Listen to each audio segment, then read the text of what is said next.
Assalamualaikum warahmatullahi wabarakatuh. Perkenalkan, nama saya Batara Yuda Pratama. Saya absen nomor 7.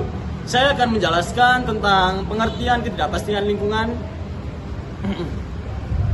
Jadi, ketidakpastian lingkungan itu seperti avatar yang memiliki banyak elemen yang saling berinteraksi. Menurut teori para ahli, Grafin dan Tustai 2007 pernah mengatakan organisasi merupakan sistem terbuka dan berinteraksi dengan berbagai dimensi lingkungan yang memiliki 3 perspektif dasar, yaitu 1. Perubahan dan kompleksi lingkungan, 2. Kekuatan kompetitif, 3. Pergolakan lingkungan. Saya Istai Darina menjelaskan tentang poin menurut para ahli tentang lingkungan bisnis. Yang pertama adalah James D. Thompson yang mengemukakan lingkungan bisnis terbagi menjadi 2, yaitu tingkat perubahannya, yaitu membahas tentang seberapa lingkungan itu dinamis dan stabil. Yang kedua adalah tingkat homogenitasnya, yaitu mengukur sejauh mana lingkungan tersebut relatif stabil dan kompleks. Yang kedua yaitu menurut Robbins dan Coulter 2013 berpendapat lingkungan bisnis itu merupakan tingkat perubahan dan kompleksitas lingkungan. Apabila lingkungan bisnis itu sering terjadi perubahan, maka lingkungan tersebut semakin dinamis. Begitu juga sebaliknya. Apabila lingkungan tersebut jarang terjadi perubahan, maka lingkungan bisnis tersebut cenderung stabil. Sekian penjelasan dari saya. Terima kasih. Selanjutnya materi faktor ketidakpastian lingkungan. Faktor ini muncul ketika manajer tidak mempunyai cukup informasi mengenai faktor-faktor lingkungan dan sulit memprediksi dampaknya. Lanjut pada pembahasan, kita mau mengingat 2 hal. Pertama, yaitu ketidakpastian lingkungan. Apabila semakin ke atas, maka ketidakpastian lingkungan itu semakin tinggi atau sering tidak. Begitu juga sebaliknya, apabila semakin turun, maka tingkat ketidakpastian lingkungan itu rendah atau jarang berubah. Kedua, pada kompleksitas lingkungan, apabila semakin rendah, maka kompleksitas lingkungan itu semakin kompleks. Apabila semakin tinggi, maka tingkat kompleksitas lingkungan tersebut cenderung rendah atau jarang. Untuk lebih jelasnya, kita langsung pada contohnya. Itu yang pertama,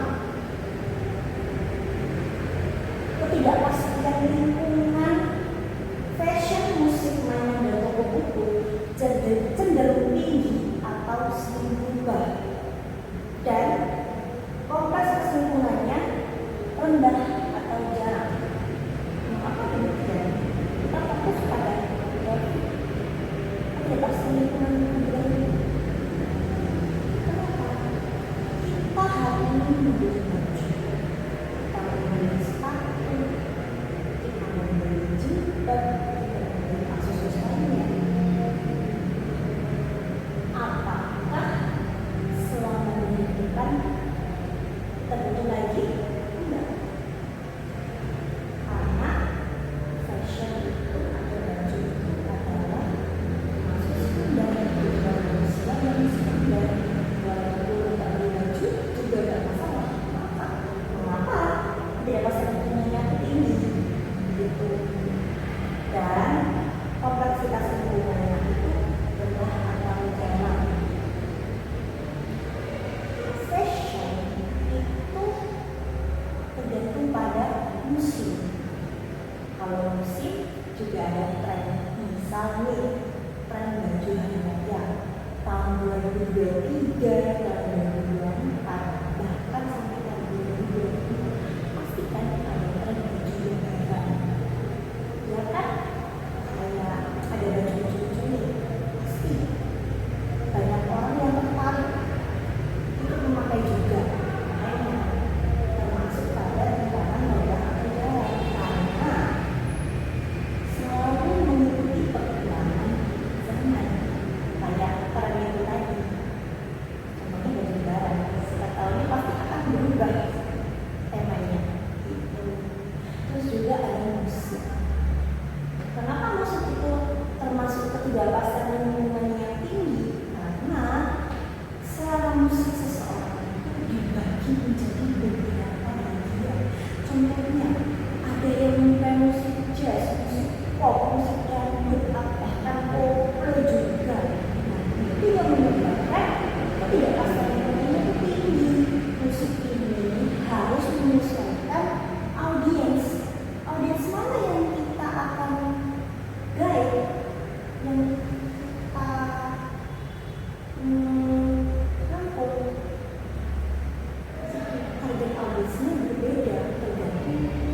lainnya gitu. Terus juga ada matriks ketidakpastian di bidang periklanan maskapai komputer, gadget, dan energi surya. Mengapa? Termasuk ketidakpastian lingkungan yang tinggi dan juga kompleksitasnya itu cenderung kompleks. Apa? Periklanan. Gak semuanya orang itu kan pemasarannya butuh iklan. Ya, bisnis iklan. Bahkan kita lewat sosial media aja udah cukup buat iklan. Mau apa? Promosi cukup. Biasanya iklan ini buat perusahaan-perusahaan yang besar, yang bukan yang kecil, bukan yang apa ya, khusus perusahaan yang besar yang punya profit lebih tinggi juga. Tidak semua orang. Makanya tidak pastian lingkungan periklanan itu cenderung tinggi karena hanya orang tertentu dan perusahaan tertentu saja yang menggunakan jasa periklanan ini. Dan mengapa kompleksitas lingkungannya juga kompleks? Karena kan namanya iklan, kita juga harus mikir ide gimana kita sampai ke audiens, itu yang menyebabkan. Dan belum juga bersaingan dengan kompetitor. Apa yang menyebabkan kita dihubungi dari kompetitor itu namanya termasuk pada namanya kompleksitas. Juga nih maskapai itu juga jarang orang pakai gitu, nggak semua orang bisa kesini, apalagi yang ke bawah nggak bisa sampai sini itu. Masuk tinggi juga kompleks. Terus juga komputer atau gadget. Nah, kenapa termasuk tidak pasti lingkungannya itu tinggi dan kompleksitas lingkungan juga cenderung kompleks? Karena apabila kita beli HP, beli laptop, ya mungkin kan besoknya lagi kita butuh beli HP lagi, beli laptop lagi. Apa yang kita sudah punya, kecuali memang ada perusahaan sendiri. Bahkan sebelum ada garansi, kita bisa tetap diperbaiki kan, bisa diperbaiki juga karena ada masa garansi. Biasanya garansi produk itu 5 tahun. Itu yang menyebabkan mengapa komputer dan gadget itu termasuk pada ketidakpastian lingkungan yang tinggi. Karena konsumennya apabila sudah beli, nggak mungkin beli lagi besoknya. Mungkin harus menunggu garansi habis atau kerusakan. Kita beli televisi nih, kita beli kulkas, mungkin kan besoknya kita butuh beli TV lagi, bisa dibuat apa, itu kan. Terus juga energi surya ini kenapa cenderung ketidakpastian lingkungannya tinggi dan kompleksitas lingkungannya juga kompleks? Karena tidak semua orang itu mampu beli energi surya. Karena apa? Biayanya mahal. Tidak semua orang punya uang lebih buat energi surya. Kenapa? Beli bayar listrik aja seperti itu. Lingkungan juga masih banyak. Jadi termasuk ketidakpastian lingkungannya tinggi karena tidak semua orang bisa beli energi surya. Dan kompleksitas lingkungannya juga tinggi. Kenapa?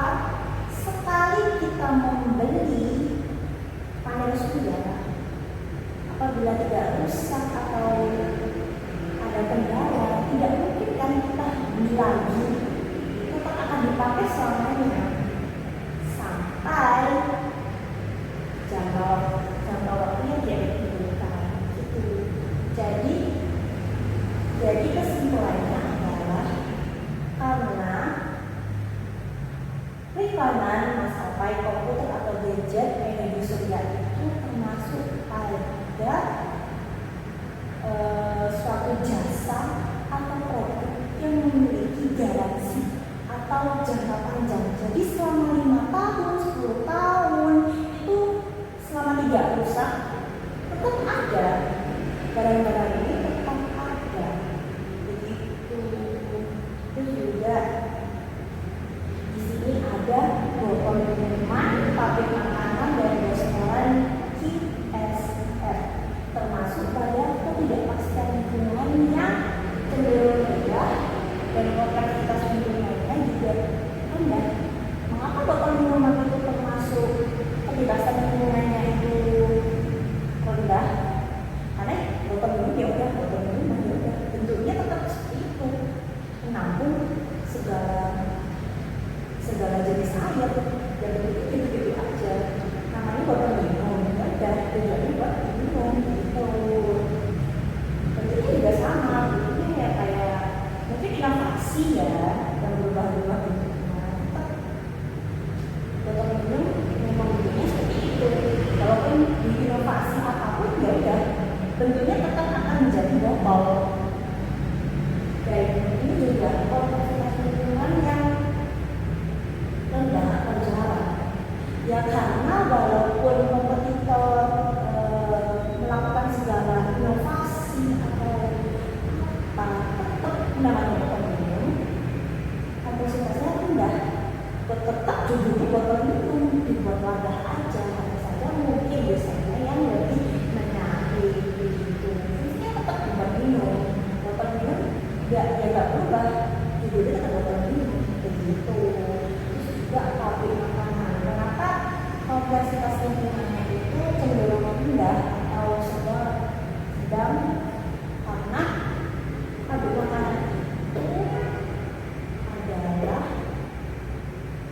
suatu kebutuhan pokok manusia. Jadi selagi bumi masih ada manusia, pabrik makanan ini akan terus berjalan.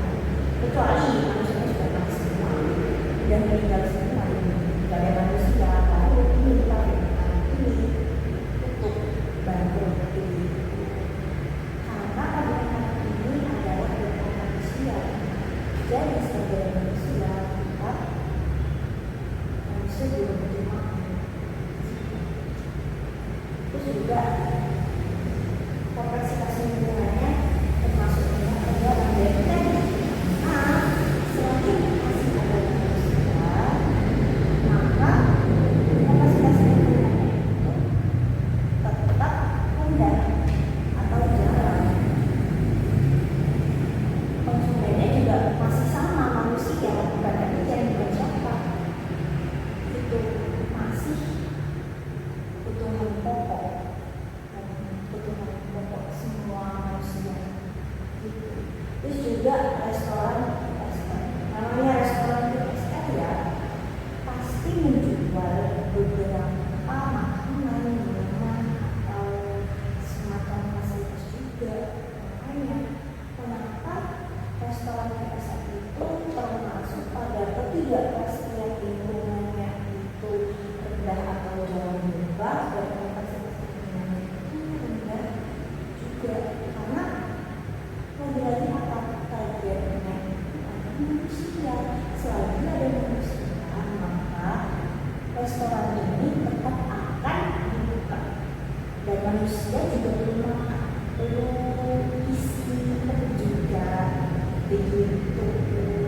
Dan juga restoran ini kan apabila udah jadi company pasti membuka cabang. Oh saya mau buka cabang itu. Itu yang menyebabkan kompleksitas lingkungan itu cenderung ya kelihatan. Itu. Faktornya apa? Manusia.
rendah atau jarang berubah. Karena apa?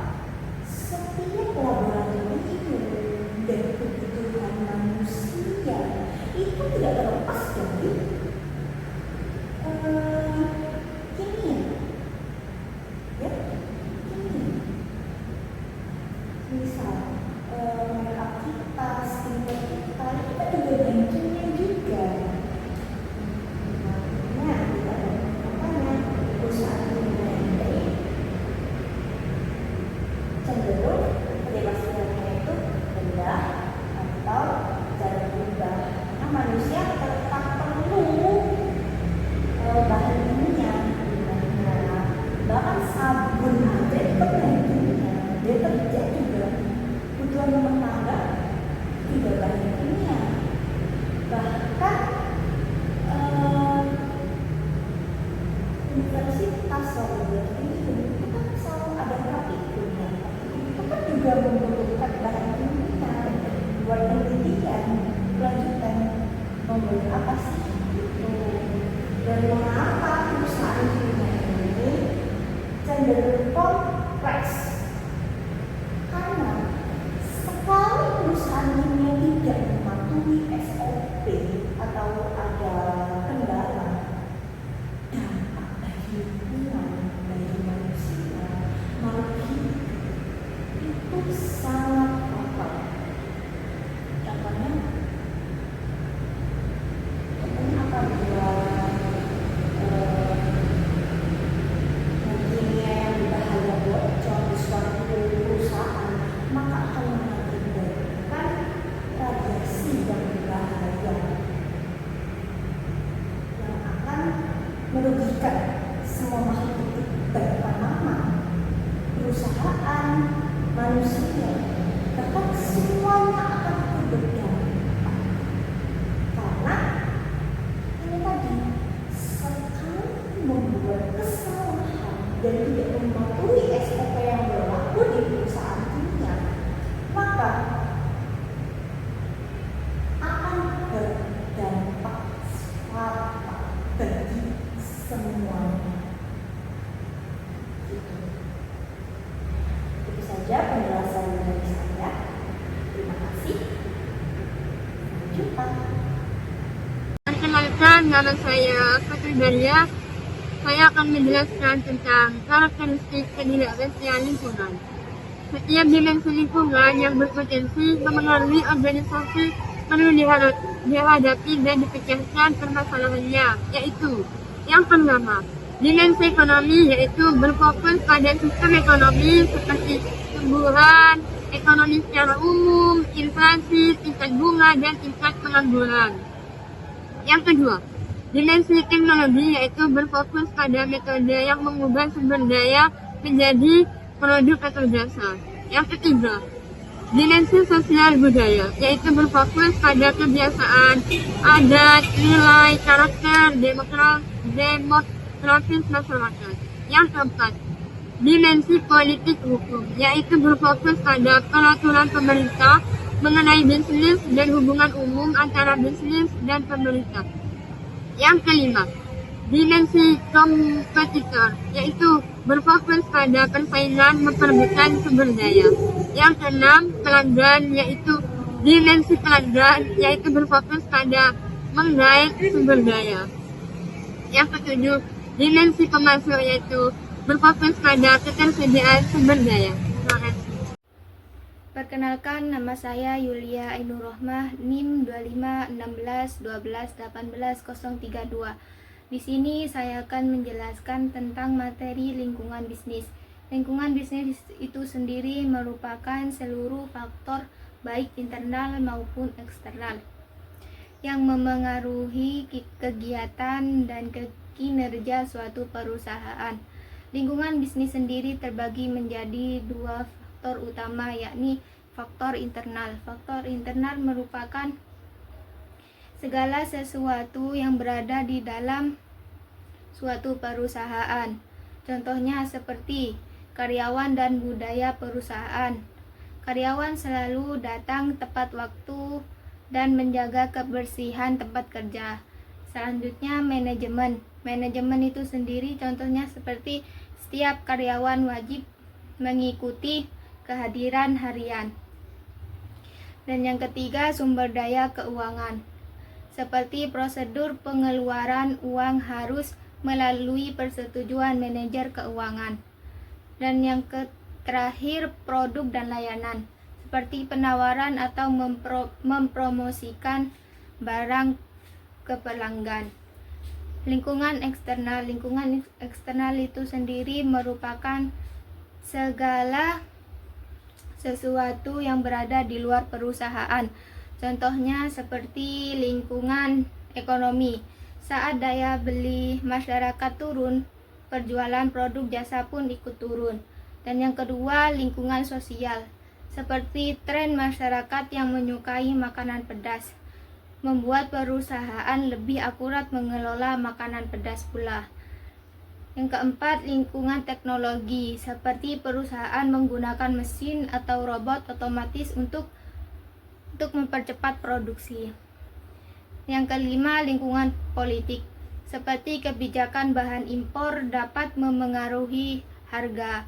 Dan yang terakhir yakni lingkungan pasar, munculnya banyak merek lokal dan nasional memperkuat perusahaan harus bersaing dalam rasa, harga, dan kualitas. Sekian dari saya, terima kasih. Nah, perkenalkan, nama saya Ilan Nurudaya, biasa dipanggil Ila. Di sini saya akan menjelaskan lingkungan bisnis internal. Oke, lingkungan bisnis internal itu adalah faktor-faktor di dalam organisasi yang mempengaruhi kinerja bisnis. Dan lingkungan bisnis itu juga punya komponen-komponen utama, diantaranya ada struktur organisasi. Struktur organisasi itu ialah yang mengatur susunan bagian, fungsi, dan unit. Jadi struktur organisasi itu menjelaskan bagaimana suatu pekerjaan dikoordinasikan, intinya siapa melakukan apa, jadi setiap orang itu mengerti apa pekerjaannya atau tanggung jawabnya di organisasi itu. Yang kedua ada budaya organisasi. Budaya organisasi itu kebiasaan aktivitas yang ada di dalam organisasi. Misalnya sistem nilai dan keyakinan dipegang oleh anggota organisasi. Itu contohnya kayak semua anggota wajib mematuhi aturan-aturan yang sudah disepakati bersama. Terus yang ketiga ada kebijakan dan prosedur internal. Adalah aturan dan pedoman yang ada di dalam organisasi. Contohnya kebijakan dalam organisasi itu adalah karyawan yang wajib hadir di perusahaan pada pukul jam 8 pagi. Jadi prosedur atau langkah-langkahnya adalah datang dan melakukan absensi sebelum jam 7. Terus kalau memang terlambat wajib lapor ke atasannya. Terus yang keempat adalah sumber daya manusia. Sumber daya manusia adalah aset utama atau aset penting yang ada di dalam organisasi internal, berupa karyawan, keterampilan, pengetahuan, dan pengalaman. Intinya itu seluruh orang yang terlibat dalam organisasi atau perusahaan tersebut. Yang kelima adalah sistem informasi. Sistem informasi adalah suatu unit teknologi yang digunakan untuk pengelolaan, penyimpanan, dan akses data atau informasi. Contoh sistem informasi itu kayak absensi karyawan yang ada di perusahaan itu menggunakan aplikasi. Terus yang keenam adalah hubungan antar departemen. Hubungan antar departemen adalah suatu koordinasi dan interaksi antar unit melalui aliran informasi. Contohnya itu misalnya bagian produksi bekerja sama dengan pemasaran. Jadi barang yang diproduksi nanti sesuai permintaan pasar atau konsumen. Nama saya Laila Nahdia. Di sini saya akan menjelaskan tentang lingkungan bisnis eksternal, yaitu ada 6. Yang pertama, lingkungan ekonomi adalah suatu kondisi yang memiliki dampak terhadap kinerja bisnis, yaitu berupa pendapatan atau beban dari bisnis tersebut. Yang kedua, lingkungan sosial dan budaya adalah nilai-nilai sosial, norma, dan budaya. Perubahan gaya hidup merupakan faktor yang di dalam lingkungan sosial dan budaya. Yang ketiga, lingkungan teknologi adalah metode yang digunakan untuk memecahkan permasalahan manusia secara efisien dan efektif. Yang keempat, lingkungan hukum dan peraturan adalah peraturan kebijakan pemerintah yang dapat mempengaruhi operasi bisnis. Yang kelima, lingkungan politik adalah faktor-faktor yang berkaitan dengan peraturan atau urusan publik yang harus dipantau dan diakomodir untuk menghindari pelanggaran.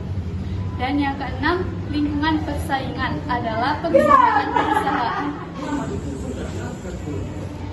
Yang keenam, lingkungan persaingan adalah perusahaan-perusahaan lain yang mencoba menarik pelanggan di pasar yang sama.